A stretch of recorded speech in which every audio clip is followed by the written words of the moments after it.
Ahmedabad crime બ્રાન્ચની મોટી કાર્યવાહી, જ્યાં કરોડો રૂપિયાના ડ્રગ્સ સાથે ઓડિશાના 3 લોકોની ધરપકડ કરવામાં આવી છે। 200 કિલોથી વધુ ગાંજો અને એમજી સહિતનું ડ્રગ્સ કન્ટેનર મળી આવ્યું છે। આપણે જણાવીએ કે ઓડિશાથી ટ્રકમાં સૂકવેલા ગાંજાનો પાવડર મોટી માત્રામાં મળી આવ્યો છે। ગુજરાત સહિત અન્ય રાજ્યમાં પણ ડ્રગ્સનો જથ્થો ઉતાર્યો હોવાની માહિતી મળી છે। 1100 કિલો ડ્રગ્સ ઓડિશાથી ટ્રકમાં આવતો હોવાની માહિતી મળી હતી અને ડ્રગ્સનો જથ્થો વટવા જીઆઈડીસીમાં ઉતારવાનો હતો તેવી પણ માહિતી મળી છે।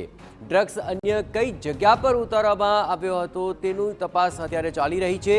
ક્રાઇમ બ્રાન્ચે આ મામલે હવે વધુ તપાસ હાથ ધરી છે અને આ સમગ્ર મામલે વધુ વિગતે વાત કરવા માટે જોડાઈ રહ્યા છે ટીવી9 સંવાદદાતા હરીન મંત્રવાડિયા। હરીન, શું વધુ વિગતો?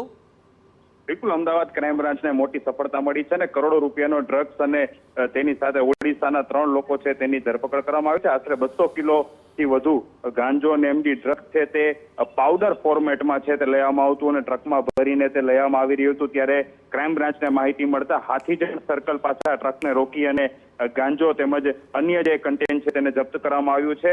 આ ઉપરાંત પ્રાથમિક તપાસમાં એવી પણ માહિતી સામે આવી છે કે 1100 કિલો ડ્રગ્સ છે તે ઓડિશાથી લેવામાં આવી રહ્યું હતું। જો કે રસ્તામાં આવતા અન્ય રાજ્યોમાં અથવા તો ગુજરાતના અન્ય કયા શહેરોમાં ડ્રગ્સનો જથ્થો ઉતારવામાં આવ્યો છે તેની પણ માહિતી છે અત્યારે પોલીસ મેળવી રહી છે। જો કે સમગ્ર જે કાર્યવાહી પૂર્ણ થયા બાદ હકીકત ખ્યાલ આવશે કે કેટલો ગાંજો અને ડ્રગ્સ છે તે લેવામાં આવ્યો હતો અને અન્ય કઈ કઈ જગ્યાઓ પર છે આ જથ્થો ઉતારવામાં આવ્યો હતો, પરંતુ અત્યારે ક્રાઇમ બ્રાન્ચને છે તે મોટી સફળતા પ્રાપ્ત થઈ છે। જી બિલકુલ હરીન, ખાસ કરીને 3 લોકોને પણ પકડી પાડવામાં આવ્યા છે। હવે તેમની પૂછતાછમાં પણ મહત્વપૂર્ણ ખુલાસા થઈ શકે છે। શું કોઈ મોટું માથાના નામ પણ સામે આવી શકે?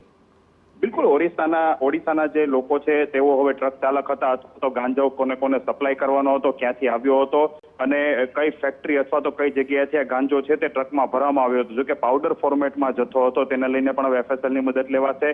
જે પકડાયેલા લોકો છે તેની પૂછપરછ કરવામાં આવશે અને ત્યારબાદ સમગ્ર હકીકત ખ્યાલ આવશે। પરંતુ જે રીતે મોટી માત્રામાં ગુજરાતમાંથી ડ્રગ્સનો જથ્થો છે તે મળી આવ્યો છે અને અન્ય જગ્યાઓ કઈ કઈ છે કે જ્યાં ઉતારવામાં આવ્યો હતો અથવા તો ક્યાં ઉતારવાનો હતો તેની પણ અત્યારે ક્રાઇમ બ્રાન્ચે તપાસ શરૂ કરી છે। ખાસ કરીને હરીન, જે રૂટની વાત આપ કરી રહ્યા છો, કયો રૂટ હતો કે જ્યાંથી આ આખો જે માલ હતો તે ઘુસાડવાનો પ્રયત્ન થઈ રહ્યો હતો અને અત્યાર સુધીમાં આ રૂટમાં કયા કયા એવા સ્થાન છે કે જ્યાં આખરે ગાંજાનો જથ્થો પહોંચાડવામાં આવ્યો હોય તેવી આશંકા છે?